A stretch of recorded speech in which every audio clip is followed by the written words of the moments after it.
Hello everyone, welcome to Chem 9. Today we will begin chapter number 7. In this chapter we will discuss about changes of state and the gas laws.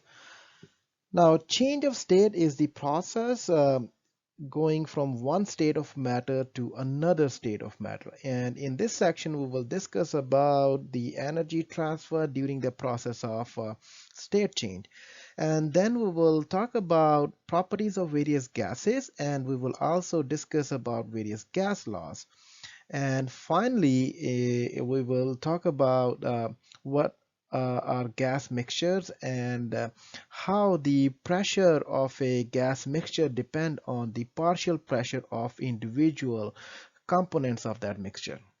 So in chapter number 1 we introduced matter, and we also learned about three states of matter, and those three states are solid, liquid, and gas. In this chapter we are going to learn about the changes in state of matter. We will see what happens when one state of matter changes to another. We have seen these state changes all the time. For example, if you take a solid piece of ice and you leave it outside in hot weather, ice will melt. So melting is a change of state, because ice, which is solid, changes to now liquid. So going from solid to liquid is known as melting. So solid to liquid change of state is called melting. And going from liquid to gas, for example, if you leave a puddle of water outside in hot weather, the puddle of water will evaporate. In other words, the liquid water will become a vapor or gas. So going from liquid to gas is known as vaporization or evaporation. Now, the reverse is also true. For example, in a humid day, you will see that vapors condense on a cold glass of water. So that is a state change where the vapors go from gas to liquid. So this state change is known as condensation. And uh, if you put liquid water inside the freezer the temperature is really low, uh, or if you have a temperature weather phenomenon in which the temperature is really low, or it's a cold weather outside, the water freezes, so that is known as a freezing. Okay, so that's also a state change. In freezing, liquid state changes to solid. Now, usually solid will go from solid to liquid and liquid to gas.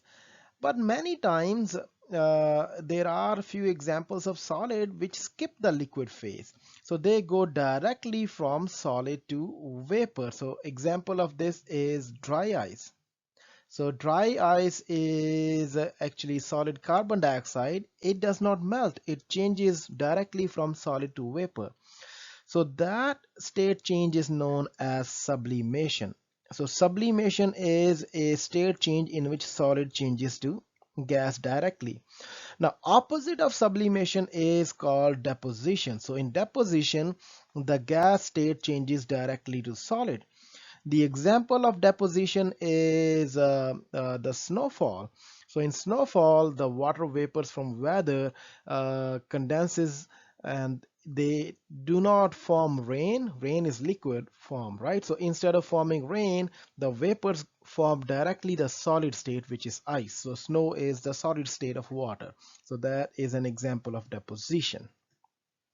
So all these six changes are the state changes. Let's take a look at this problem. What change of state occurs when frost forms on car window on a cold morning? So if you have a vehicle outside in the cold morning, you will see is frosting. So this frost is actually a solid state, right? It's ice. Now, Where did this ice came from, or where did its solid state came from? There was no rain. It actually came from the water vapors from the atmosphere. So water vapor goes to um, solid state or ice. So going from vapors or gas. So this is going directly from gas to solid. So we know that going directly from gas to solid is deposition. So hence the correct answer is deposition. In order to understand what happens during a state change, let's first review what is the difference between three states of matter. A representation of three different states of matter is shown here. In chapter number 1, we learned that all matter is made up of small particles. Now these particles can be either atoms or molecules, or in some cases it may be ions also. At any given temperature, these particles have some average kinetic energy.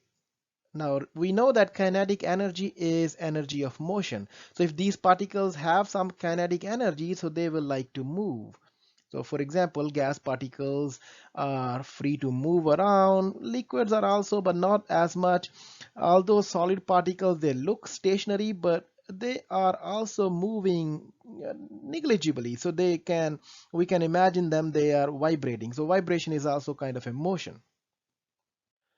So all particles like to move because they have some kinetic energy. On the other hand, there are intermolecular forces which exist in those particles, and those forces like to hold all particles together. So there's a combination of two opposing forces. Kinetic energy wants to make the particle move, and intermolecular forces wants to keep them together or stationary. So in solid state, there is highest amount of intermolecular forces of attraction.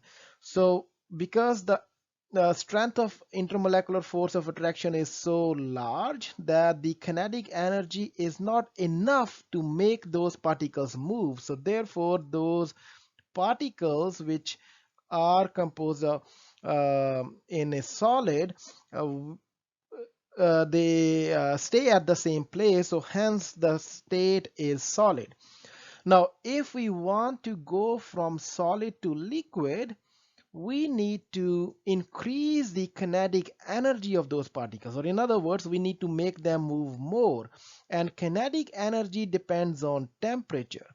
So that means that if we increase the temperature, the kinetic energy will increase. If kinetic energy will increase, particles will start moving more. So then the state will change and it will become liquid. And from liquid, if we want to go to the gas state, we need to increase the kinetic energy even more. So we need to increase the temperature even more. So when we increase the temperature, kinetic energy will increase and molecules will start moving even more faster. So it will change to liquid to gas state. So during these state changes, we apply temperature. So temperature disrupts the intermolecular forces which holds them together. So from solid to liquid, we apply enough temperature that kinetic energy increases so much that it breaks the existing intermolecular forces. So that's why there's a state change. Now remember, during this process, covalent bonds are not changed.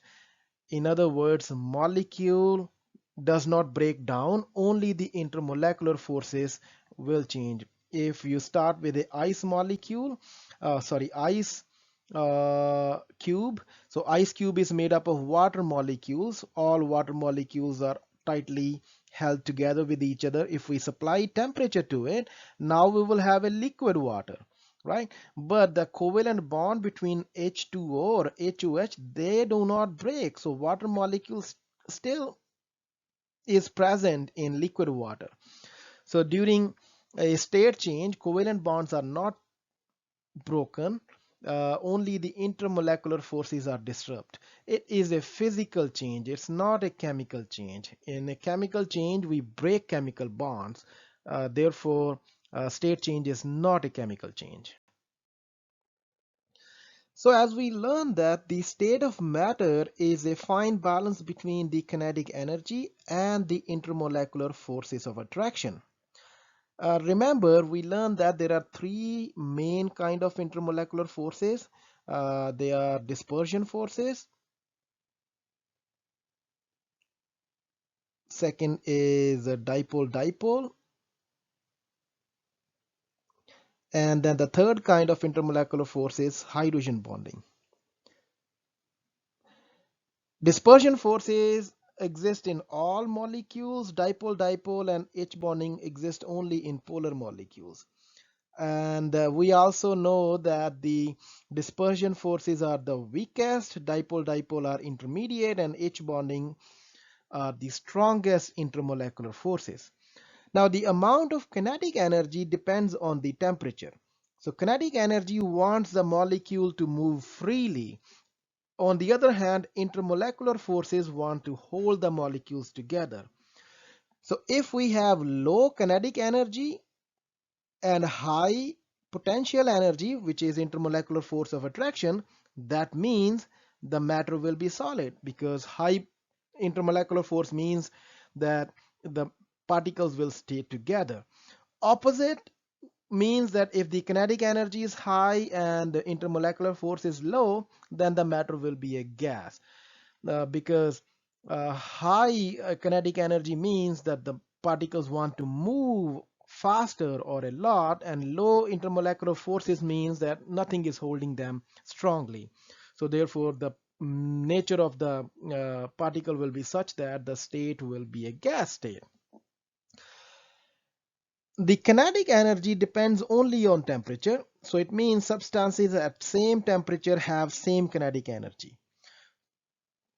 On the other hand, the potential energy, which is intermolecular forces, they depend on the nature of element or a compound. Polar elements or polar compounds, they have stronger intermolecular forces. Non-polar has weaker. Similarly, it also depends on the size. Smaller molecules have smaller intermolecular forces because the dispersion forces depend on the size. Larger molecule has large dispersion forces.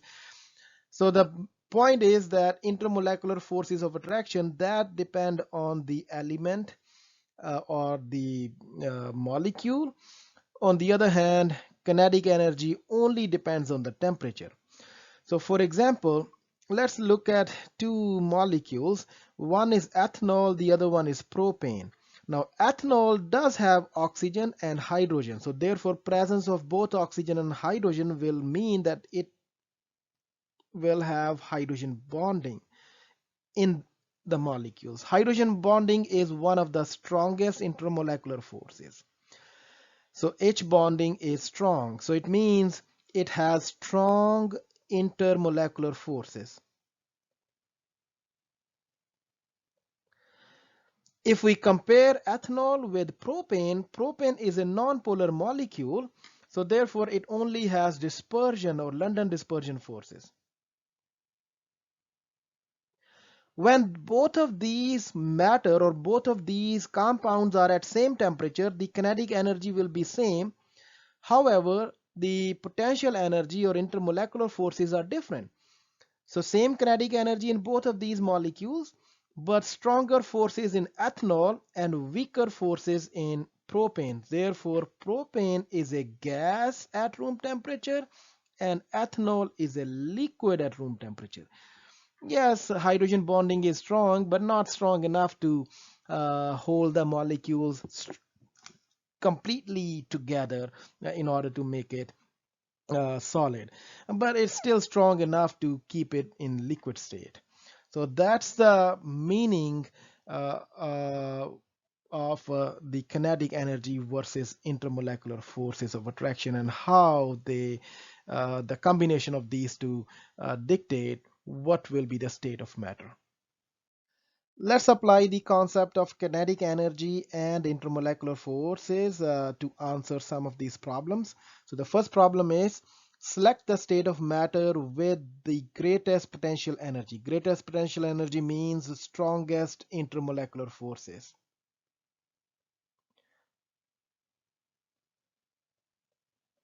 Okay. So we know that the strongest forces are in a solid state where particles stay together, held together closely. So degree of freedom is extremely low. The particles cannot move because the forces are strong. So therefore correct answer is solid. Next problem is what happens during vaporization. Before answering this question, let's just analyze how vaporization takes place. So vaporization is a process in which liquid matter changes to gas. So this process is known as vaporization. Let's take example of any liquid, maybe water. So water, if we have in a liquid state, maybe this is a beaker full of water. In the liquid water, the water molecules are all together. They are free to move around, but they are still together. They are touching each other. Why they stay together? Because there is intermolecular force which holds them. So those forces are represented by these purple uh, lines.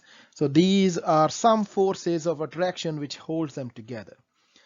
Now when water changes to vapors, in vapors what happens is that liquid water is now becoming gas. Becoming gas means that the particles are becoming free. So how are they becoming free?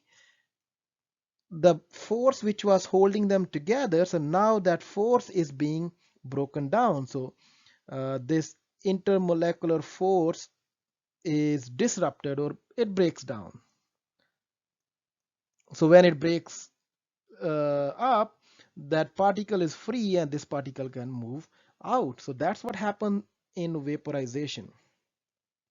So in order to conduct the vaporization, we need to break this force, therefore we need to give energy, so therefore that energy is supplied by temperature. So when we heat liquid water, we supply enough energy to break the intermolecular force and we set those particles free, and that's what causes vaporization. So let's see what is the correct option now. First option is covalent bonds are broken, allowing molecule to move freely. No covalent bonds break. Water is still water. H2O is still H2O, so that's incorrect. Second is intermolecular forces of attraction are disrupted, allowing water molecule to move freely in the gas phase. So that is correct. So that's exactly what we explained here. Let's look at other options too. Intermolecular forces are formed. That's totally incorrect. They are not formed when we heat. They are, in fact, they breaks down. And finally, covalent bonds are formed. That's also incorrect. No bonds are formed. So the correct is number 2 option. Why is methanol a liquid at room temperature whereas ethane a gas? That's a really good question. Now, both of them are same temperature at room temperature. So therefore, kinetic energy in both is same. So kinetic energy is same in both molecules. So methanol is liquid. That means that methanol has stronger intermolecular forces which holds them together enough so that kinetic energy, whatever they have, is not enough to move the molecule freely into gas phase. On the other hand, ethane is a gas because ethane has weak intermolecular forces which are not enough to overcome the kinetic energy. So therefore it's a gas, and we can actually see the reason. Methanol has O and H. So OH bond will create the H bonding, and we know H bonding is one of the strongest intermolecular forces. No dipole exists in ethane, and therefore only intermolecular force in ethane molecule is dispersion force, which is weak, not enough to hold the molecules together, and that's why it's a gas. Okay, so let's see what answer is correct. So methanol is a much larger molecule than ethane. That's incorrect. Both are about the same size. There's no difference in the size. Methanol has a weaker intermolecular attraction than ethane. That's also incorrect because we just stated, or we just saw that methanol has H bonding, which is stronger. Methanol is much smaller molecule. That's also incorrect. We just said that they are same sized. Finally, methanol has stronger intermolecular forces of attraction than ethane, so that is the correct answer. So as we learned in previous slide, that state of matter depends on the balance between kinetic and potential energy. So therefore, it means that during a state change, energy is transferred. Let's take a look at vaporization process as shown in this picture. So in vaporization process, matter changes from liquid to gas. Okay. So now if we take a look at it, so in liquid phase, all the particles are closely packed together, so they have interactions between them. So some intermolecular forces are holding these particles together. In order for these particles to go from liquid to gas, the intermolecular forces needs to be broken down. So how do we break down any interactions or forces? We need energy. So it means during vaporization step, heat energy is given to the matter. So in other words, heat energy is added. Okay. And this heat energy comes from the surrounding. So the hot plate is the surrounding around the matter. So the process in which heat energy is absorbed, for example, in this case, our matter, which is water, is absorbing the heat. That kind of process is known as endothermic process. So therefore, we can say that vaporization is an endothermic process, because in order to vaporize any liquid, we need to add heat. Similarly, if you want to melt a solid, for example, ice cube, again, you need to add heat to melt it. So add heat, and then it will become liquid. So melting is endothermic, vaporization is endothermic, and sublimation is also endothermic, because in all of these three processes, heat energy will be absorbed by the matter from the surrounding. Now, opposite is true for freezing, condensation, and deposition. When uh, the vapors freeze, when vapors condense or liquid freeze, they will release energy. So therefore, those processes in which energy is released, those processes are known as exothermic process. So therefore, we can say that freezing, condensation, and deposition are exothermic processes. So if a problem asks you what happens during melting, we know that during melting we are breaking down the intermolecular forces between the particles uh, of a solid. So during melting, solid changes to liquid, right? So in solid, particles are closely held together with strong intermolecular forces, and we add heat. So when heat is added to it, so these forces break and liquid melts. So particles are relatively free to move around. Uh, so therefore, the correct answer is heat energy is absorbed by the substance, because our substance, which is solid, is absorbing the heat from the surrounding. All others are incorrect. Heat energy is released by surrounding. That's incorrect. Or released to the surrounding. Heat energy is given off by the substance. That is also incorrect. And surroundings get warmer. That is also incorrect. A unique characteristic of gases is that they are compressible, which means that increasing the pressure on a gas also causes change of state from gas phase to liquid phase. So for example, if we have a gas in a container, so these are gas particles, they are freely moving, and if we compress these particles downwards, and what we are doing is that we are bringing these particles together. So once these particles are together, so this state represents a liquid state. So if you apply pressure, and with that pressure a gas is compressed, that will change the gas molecule from vapor or a gas phase to liquid state. So to answer what happens when a gas is compressed, the gas explodes. That's incorrect. The correct answer is the gas molecules come together and may condense to form a liquid.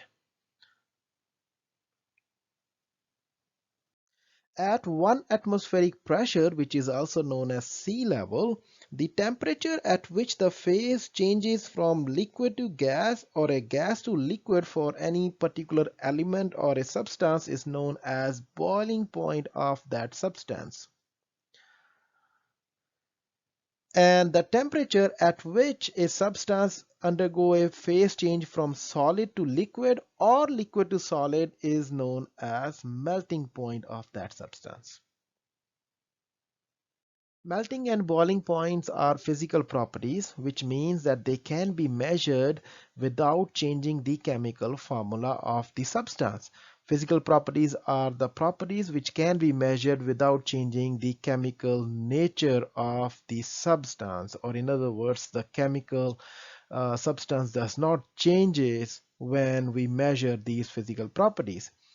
Some of the melting points of common gases and other chemicals are listed in this table.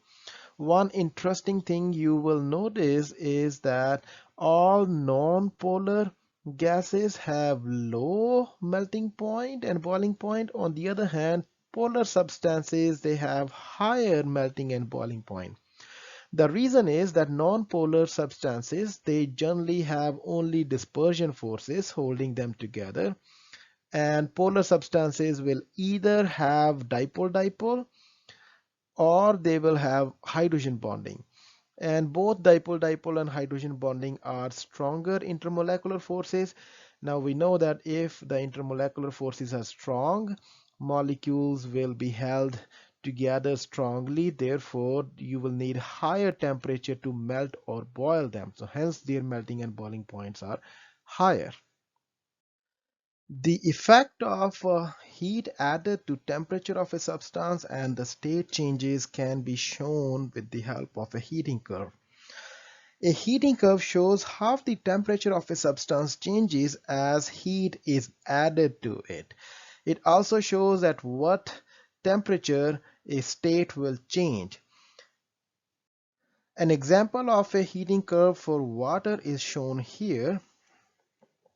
In the heating curve, heat added is plotted on the x-axis and the temperature is plotted on the y-axis.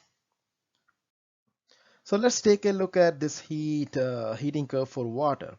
So at very low temperature, or in the beginning, let's look at section A. In section A, if you uh, pay attention to the structure, we'll see that this structure refers to solid, and we know the solid state of water is ice. So therefore section A is ice. So at very low temperature, which is negative 30, so these temperatures are in Celsius, so at negative 30 the state of water is solid. As we add heat, the temperature of the ice will start going up. It will start rising, start rising, start rising. Why it's rising? Because these particles are absorbing heat and their kinetic energy is increasing. They are vibrating more and more faster. They're moving a little bit more faster. So that's why their temperature is increasing. And once the temperature reaches 0 degrees Celsius, at this temperature, Now the particles have enough energy to break free from the intermolecular forces. So they will break those intermolecular forces and they will cross the barrier from solid to liquid. So the state B is a state in which the particles are crossing the barrier from going from solid state, as you can see here, and they are breaking the bonds and they are going into liquid state. So liquid state is shown up here. So as we are adding more and more heat, more and more particles are breaking free and they are changing into liquid. So this process will continue until all the particles are broken free from each other, and once that happens, this entire structure changes into liquid state. So in state B, we were seeing a transition from solid to liquid, but once we go to section C, now everything is in liquid state because enough heat was added that all the interactions between the solid particles have broken down, and now we have liquid state. One interesting thing you will notice here is that as the heat was added in section B, you will see that temperature is not going up anymore. Why it's not going up? Because the added heat was being used to break the bond. That added heat was not increasing the kinetic energy anymore. So therefore, all the heat which was added during this phase, it was being utilized to break the interactions which were present in the solid state. So that's why the temperature was not increasing. So therefore, during the process of melting, temperature does not change, and melting of water takes place at 0 degrees Celsius. But once all the water was melted, now if we add more heat, you will see that the temperature will start rising again. Why it's rising again? Because these particles are absorbing the heat now, and they are increasing their kinetic energy, and as their kinetic energy is going up, they are moving more and more faster, and their temperature is also increasing. Eventually they will reach a point which is this boundary here, boundary of section C to D. At this point they will reach enough temperature, which is in case of water is 100 degrees Celsius, that the particles will completely break free from each other and they will start changing from liquid to gas. So as we add more and more heat in section D, more and more particles break free and they change into gas state. So this is process of vaporization, and just like in melting, the temperature remains constant. Once all the liquid particles change into vapors or gas, and if we add more heat, then the temperature will start increasing again. So this entire process in which we see the effect of the effect of heat added to temperature of a substance is known as heating curve. So how can we recognize a change of state on a heating curve? So there are two changes of state. So one is going from solid to liquid. So that's the phase where solid to liquid is happening, and then the change of state is going from liquid to gas, and that happens here, vaporization. So see that this is liquid and is going to gas. So how can we recognize? The unique thing is that on a heating curve, whenever a state changes, the temperature remains constant. Temperature does not change during the state change. So change of state occurs where the temperature is increasing. That is incorrect. There is no way to know when it occurs unless you are watching the substance you are as heat. That's also incorrect. Change of state occurs where the temperature is decreasing. That's also not correct. And finally, change of state occurs where temperature is constant. That is the correct, because we can see that during melting and during vaporization, temperature remains constant. As we learned earlier, that if we need to melt a solid, we need to break all the interactions or forces which hold these solid molecules together. And in order to break all these interactions to go from solid to liquid, we need energy, or energy can be supplied in form of heat. So heat energy is needed to break all these forces and change solid into liquid. So the amount of energy required to melt a solid at its melting point is known as heat of fusion. It is denoted by symbol delta H fusion, or FUS is a short for fusion.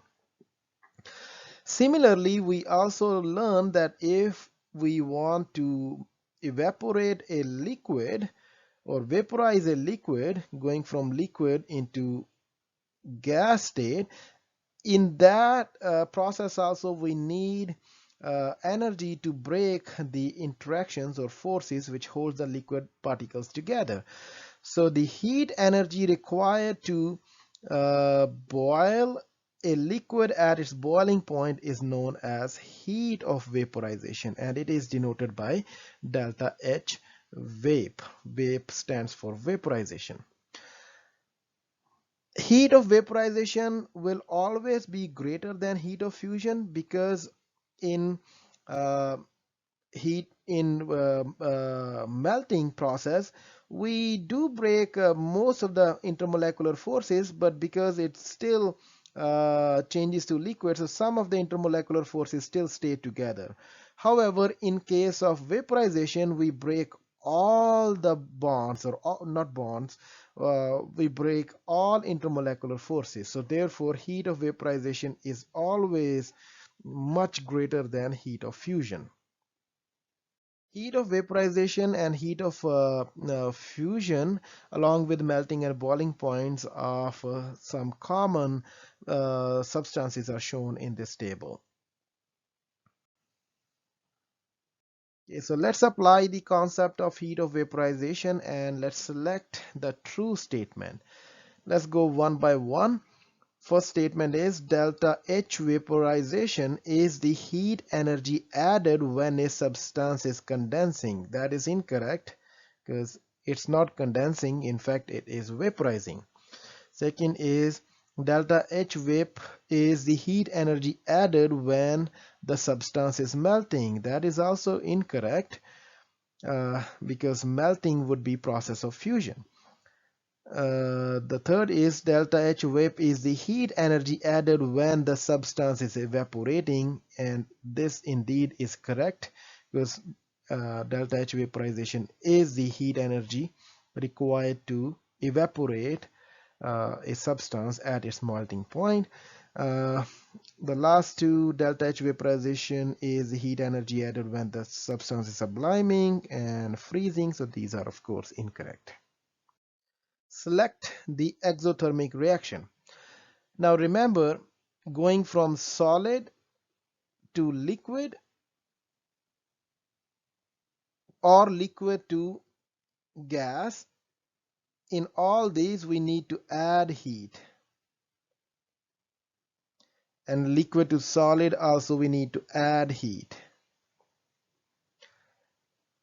So whenever we need to add heat, so these processes will be endothermic. Endothermic is where heat is added or heat is absorbed. So if going from solid to liquid is endothermic, the opposite process will be exothermic. So in other words, going from gas to liquid, so this process will be exothermic. Similarly, liquid to solid will also be exothermic. So if we remember this concept, now we should be able to answer this question. So let's select the exothermic transition. So first one is deposition, and remember deposition is where a substance goes from gas directly to solid. So that is deposition. Second is condensation. So condensation is when gas condenses to liquid. Third is freezing. Freezing is when liquid changes to solid. And then all of above, none of the above. Okay, so let's look at it. So gas changing from solid. So gas going to solid, right? So therefore this process is exothermic. Next is condensation, gas changing to liquid. So in this case also gas is changing to liquid. That's also exothermic. So this is correct. This is correct. Freezing is liquid going to solid. So in freezing, as we can see, liquid going to solid. So that's also exothermic. So the correct option is all of the above are exothermic processes or exothermic transitions. Heat of vaporization or heat of fusion can be used as a conversion factor to solve problems in which a substance is either evaporated or melted. So for example, in this problem, uh, we want to find how much heat in calories are required to convert 10 grams of liquid water at 100 degrees Celsius to steam at 100 degrees Celsius. Now the temperature is important because the definition of delta H vaporization is the heat required to evaporate at boiling point. So it means the temperature remains constant. So we are just changing the liquid into, so if this is a liquid, we are just changing the particles from liquid into vapors. But the temperature of liquid and the vapor both are 100 degrees Celsius. So this is important. Now delta H vaporization is given to us, and in case of water it's 539 calories per gram. So what's the meaning of calories per gram? So it means for every 1 gram water we need 539 calories to evaporate it. So in order to evaporate 1 gram of water, we need 539 calories. So that's the meaning of 539 calories per gram. And we got this from the delta H vaporization. So we can use this as a conversion factor. So let's solve this problem. So how much water is given to us? So we are given with 10.0 grams of water. And what do we want to find? We want to find the calories required to evaporate 10 grams of water. So therefore, if we want to calculate, we can use the dimensional analysis. So we know that given to find, and we're gonna need a conversion factor. So what is given to us? We are given with 10.0 grams of water, and we want to find, what do we want to find? We want to find the calories, and we need conversion factor, and that conversion factor will come from here. So 10.0 grams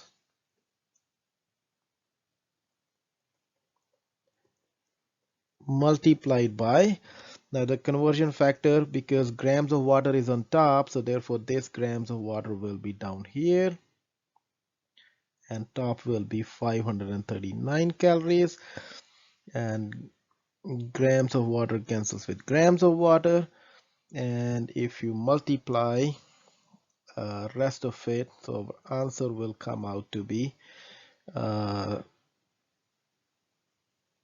5,390 calories.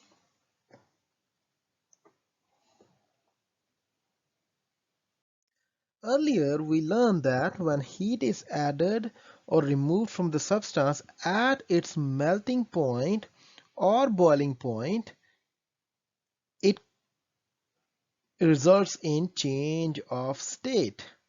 So at melting point, the state changes from solid to a liquid, and at the boiling point, state changes from liquid to vapors.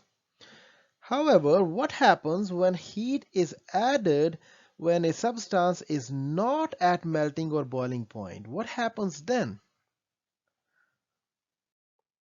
So at that instance, when the substance is not at boiling or melting point, if we add heat, that heat will increase the kinetic energy of the molecule, and hence it will result in the increase in temperature of the substance. So added heat will increase the temperature of the substance when the substance is not at melting or boiling point. The change in temperature depends on how much heat is being added to the substance, as well as it depends on the mass of the substance. Apart from the mass and the amount of heat, the temperature change also depends on a physical property of the substance known as specific heat. Specific heat of a substance is defined as the amount of heat required to raise the temperature of 1 gram of the substance by 1 degree Celsius. It is measured in calories per gram per degree Celsius units, and we use heat equation to calculate the amount of heat added and removed using the specific heat, mass, and delta T. So this equation is known as heat equation to calculate the change in temperature if we add specific amount of heat to any substance. Let's use the heat equation to solve some of the problems. In this problem, we want to figure out how much energy is needed to heat 10 grams of paraffin to go from 20 degrees Celsius to 30 degrees Celsius. So what we have in this problem is we are given with the mass of the substance. So substance is paraffin. So mass of the substance is given to us as 10.0 grams. And we are also given the starting temperature. Let's call that T1. T1 is the starting temperature. So our paraffin is at 20 degrees Celsius.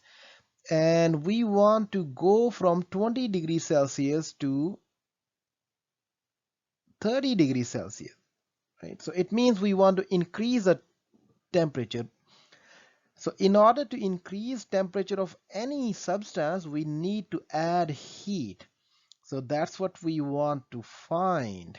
So what do we want to find? We want to find the amount of energy. This energy is in fact the heat needed to raise the temperature from 20 to 30 degrees Celsius.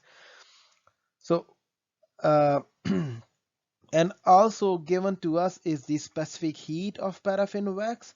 So specific heat is given to us, it's 0.600 calories per gram times degree Celsius.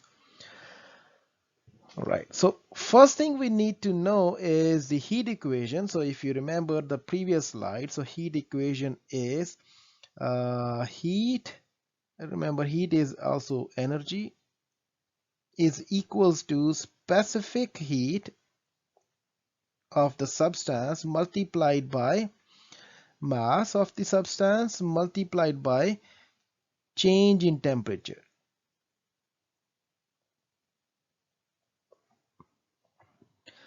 So first of all, change in temperature is delta T. So first of all, we need to find the change in temperature. So we are going from 20 to 30 degrees Celsius, and change in temperature is always the final minus initial.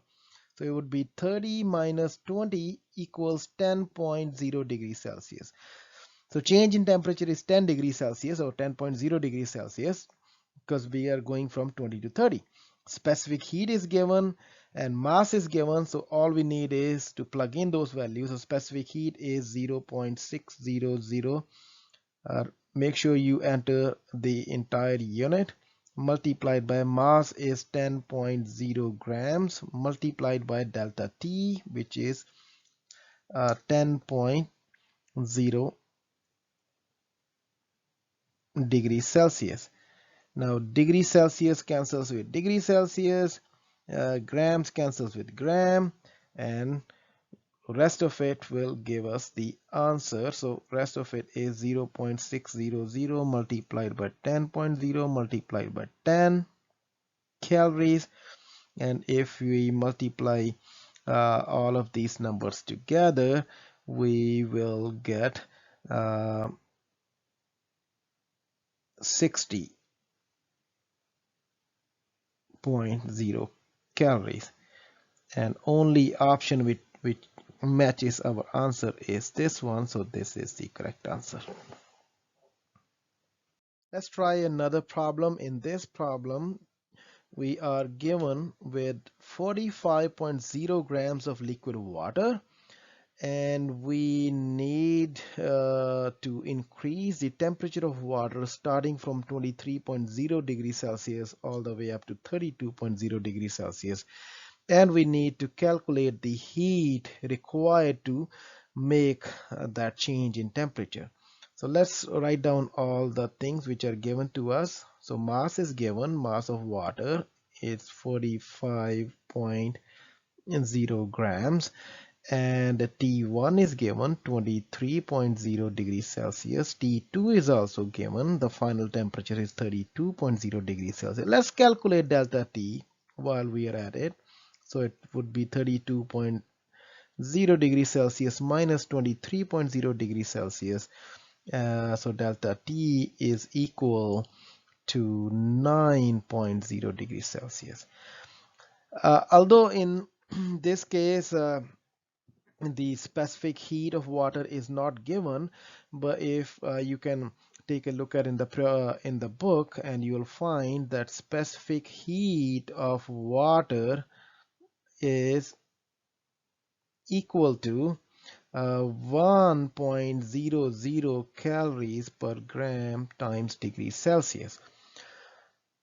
All right, so all we need is to write the heat equation. So heat equation is heat required is equals to specific heat of substance, which is water in our case, multiplied by mass of substance, that's water, and multiplied by delta T, or change in temperature of the substance. Specific heat is 1.00 calories per gram times degree Celsius multiplied by mass, which is 45.0 grams, and multiplied by delta T, that's 9.0 degrees Celsius. So degree Celsius cancels with degree Celsius, and then grams cancel with grams. Rest is multiplication. So let's multiply the remaining things. 1.00 times 45.0 times 9 calories, and if we multiply all of these together, we will get 405 calories. So that is the answer. So in order to increase the temperature of 45 grams of water from 23 degrees Celsius to 32 degrees Celsius, we will need 405 calories of heat.